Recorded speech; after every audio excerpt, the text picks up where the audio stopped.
Most of us, we are insecure. We all want attention. We all want to be recognized. We all want to be loved.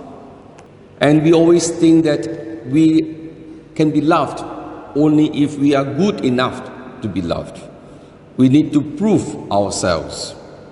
And that's the reason why many of us, in order to find our self-esteem, we don't look to ourselves. And simply because many of us do not know who we are. We do not know our identity.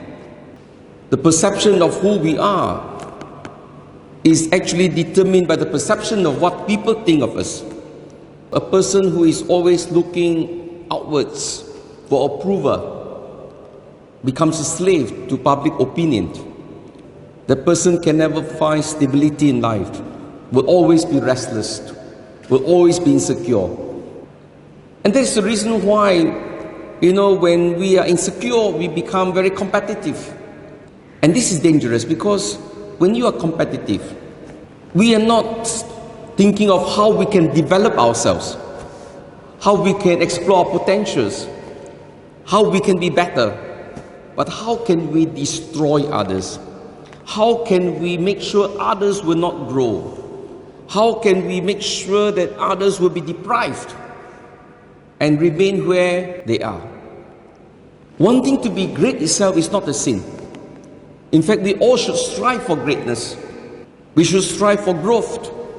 Each one of us must maximize our potentials to the fullest. That is what being a Christian is all about. It is always trying to find means, how can I be a better person? How can I give myself more to society? How can I grow in holiness? How can I grow in love, in compassion?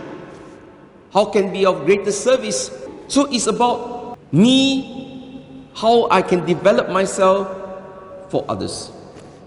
But when it comes to jealousy and envy, it is not about how I can grow, but how I can stop others from growing. It is not life-giving. In fact, it is destructive. The person will not grow. The person becomes even more petty, inward-looking. The person will not find life. So actually, when people do well, we should be happy. We should be able to glorify God. And if the person is doing well, then we say, we also can do it. We can find inspiration. If only we focus on our own growth, we will achieve our potentials.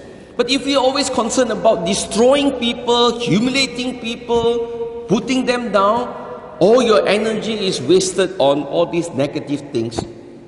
It does not enrich you. It does not bring you life. If only we are conscious of the fact we are children of God, that is all that is to it. When you are a child of God, you have the greatest honor, the highest dignity. And that is bestowed by God Himself. It is not bestowed by people, because if people bestow you an award, they can also take it back. If you are dependent on what people say about you, they will also be able to take away your confidence. But when God bestows the dignity on us, it is given to us forever. So if we are proud of our identity, then we just develop our potentials to be the child of God. So all of us, to be a child of God means that we are open to growth. We are happy when we see others growing. And we are happy because we know we too can grow. And that's what life is, become very enriching. So a person's success is not a threat to us. Our talents are also their talents. And that is the reason why a truly great person is always a team player. It's not about himself. It's not about his organization. Because if you are truly humble, you are not concerned about yourself. You are not worried about what people say, what people think. If you have done something well, you have done something good, you have helped somebody, people's life have been changed, organization has improved, that is the greatest award. The greatest reward is the joy to know that you have transformed lives. You have made a difference.